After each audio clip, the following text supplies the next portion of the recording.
Well, lunatics and dumb people in Washington have wasted the last 2 years of your life in a frenzy over Russia's supposed influence in our elections.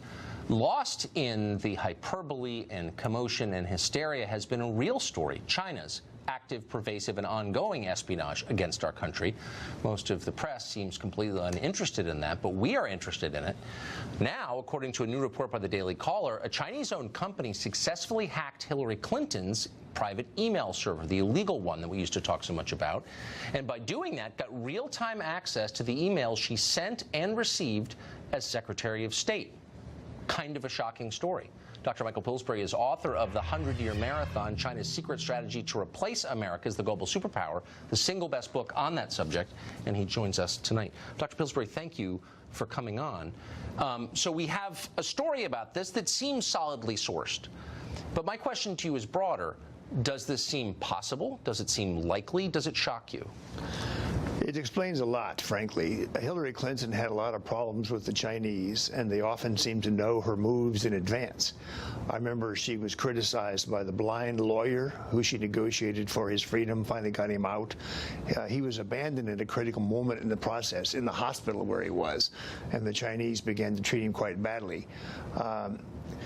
If this story is true, and it's a single intelligence source telling the story, and if the Chinese could in fact read her emails for 4 years, this really is going to cause us to rewrite the history of the pivot. Remember, President Obama wanted to pivot to Asia, yes, doing more about China.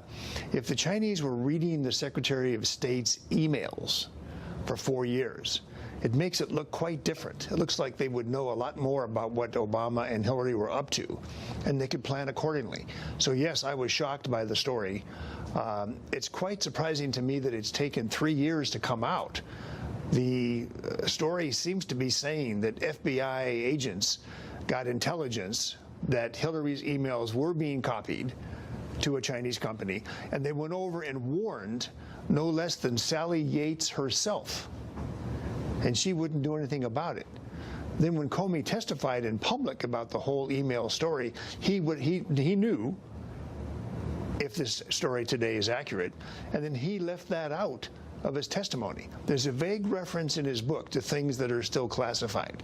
But I just checked tonight, Tucker, the word China in the index of Jim Comey's book. There's nothing there at all.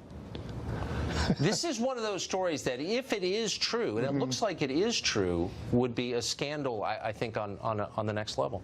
Another story that we're not hearing a lot about, but I think is also fascinating. Senator Dianne Feinstein of San Francisco, she serves on the Senate Intelligence Committee, employed a suspected Chinese spy as a personal aide and driver for 2 decades. Yes. So why wouldn't that be a member of the Senate Intel Committee employing a member of Chinese intelligence or someone working for Chinese intelligence? It's surprising, and it's a bit ironic because Senator Feinstein has been quite outspoken for more than 20 years as a champion of China. When she was mayor of San Francisco, Shanghai was the sister city. She visited there a lot with her husband who does business in China. So this amounts to spying on a friend of China.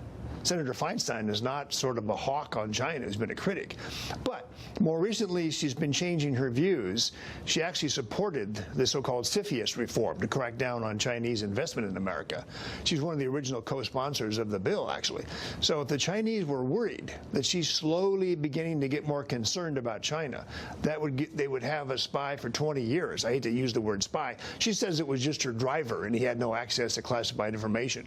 But he could certainly listen in on what a senator was doing with China for 20 years. This is another example that is going to cause us, I'm afraid, Tucker, to have to rethink what's been going on in U.S.-China relations the last 10 or 20 years. Yes, we're so naive. They may have outsmarted us beyond even what I claimed in my book. It sure seems that way, but we should be honest about it. We should not lie or cover up, I think. Dr. Pillsbury, thank you, as always, for your perspective.